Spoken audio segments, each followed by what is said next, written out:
Are you over 55 and battling persistent shoulder pain? You know that dull ache when you reach for something overhead, or perhaps that sharp twinge when you lift a grandchild up, or even worse, that throbbing pain at 3 a.m. in the morning, which wakes you up. It's frustrating, debilitating, and it steals your freedom. You've probably been told to rest it or even just live with it. But what if I told you that building strength, not avoiding movement, could be the key to your freedom? Hey, it's Jack and Jess from Be Mobile Physiotherapy, and if you've been told to stop moving your shoulder to avoid making it worse, you're not alone.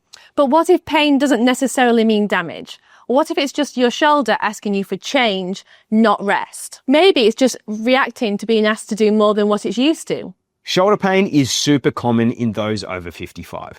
But here's the surprising part. Research shows that people who have no shoulder pain can still show signs of osteoarthritis and rotator cuff tears on MRI. So if damage alone doesn't explain the pain, what does? Well, pain is complex. It's influenced by many different things. These might include your current activity levels, your previous injuries at that area. Even stress can influence it. This might be at work, at home, or caring responsibilities. Joint changes can also influence pain. Have you ever felt pain from sleeping awkwardly, or maybe even for sitting for too long? That's sensitivity, not damage. And your shoulder works in exactly the same way, which leads to a better question. Instead of asking, how do I avoid pain? You could ask, how can I safely build up the tolerance in my shoulder and get back to doing the activities that I love? Well, here's where exercise comes in, and in particular, resistance training. You may have been told, don't lift your arms overhead or avoid heavy lifting. Does that advice sound familiar? And has it actually helped your shoulder get stronger and less painful? This advice misses a key truth. Exercise tells your body and brain, hey, we're safe. Exercise improves strength, builds resilience, and improves your confidence over time. So why do we keep hearing the opposite? Why do we act like our shoulders are fragile and broken? The reality is your shoulder is adaptable and it can change. Your shoulder isn't just one joint. It's a network of muscles working together, and that's why it's so adaptable and so responsive to the right kind of training. You don't need to avoid movement, you just need to find your version of it. So let's show you 3 physio-approved shoulder exercises that you can get started with today. We're going to show you how to ease into the exercises, some progressions, but also some modifications so you can do it tolerably. Exercise number 1 is the overhead press, a phenomenal exercise for building shoulder strength, but it's going to be great for things like reaching up overhead on a high shelf, perhaps putting groceries away, or even styling your hair when you have it. Anyway, here are some progressions that I've been using with a client up here at the studio who has shoulder pain. Let's run through them. Okay, one of the first places I like to start people off who have shoulder pain is by leaning back in a chair when you do your overhead presses, okay? Leaning slightly back just allows your shoulder a slightly more tolerable angle. Now you can flare your elbows out just like I'm doing here.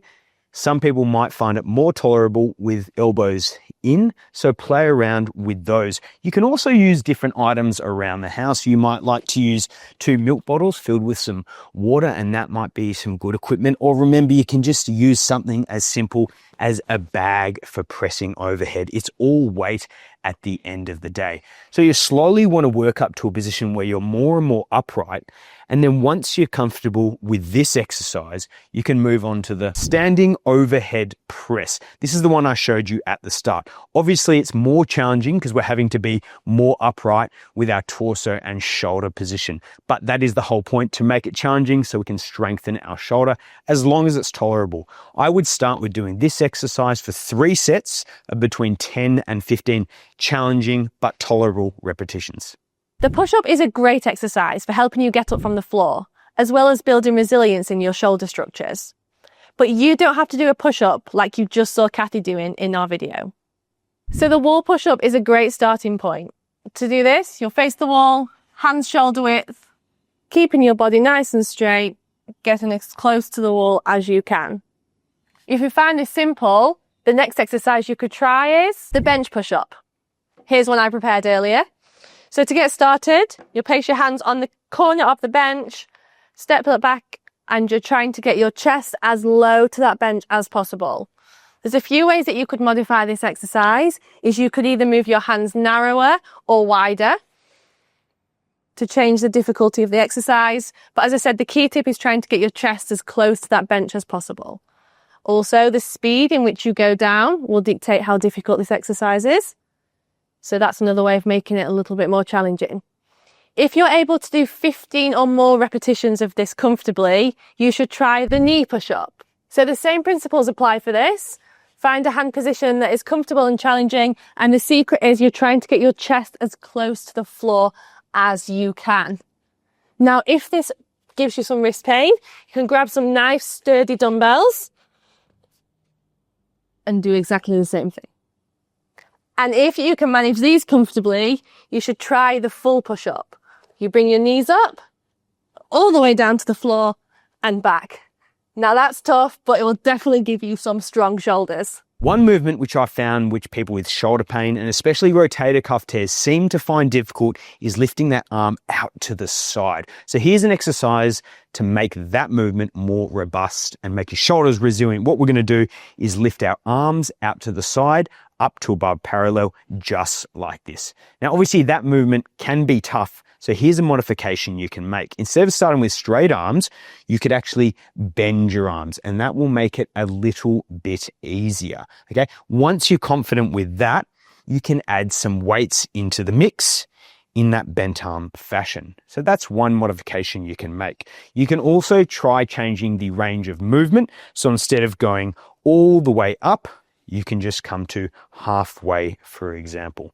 As that movement becomes more tolerable, you can then move to a more straight arm version, coming out to the side and trying to get to above parallel. Of course, you can use dumbbells, but you could also grab some milk bottles or cans of baked beans or something like that and lift out to the side, okay?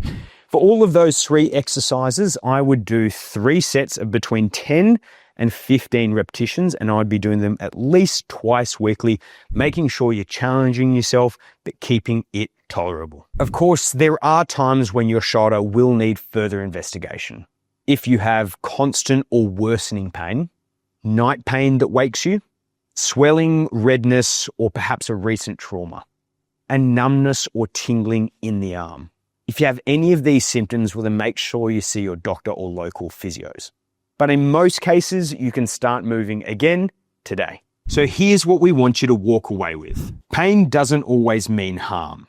You can exercise with shoulder pain safely and effectively. Modifying movements is a sign of wisdom, not weakness. And most importantly, your shoulder is not broken. It's just sensitive, and you have the power to help change that. So next time you feel that familiar ache, don't ask yourself, "Oh, what damage am I doing?" Instead, ask yourself, what movement can I do today to feel stronger tomorrow and be able to live the life that you want to live? Now, if this video helps shift your mindset, well, then make sure you comment below. And if you know anyone who would benefit from this video, please share it.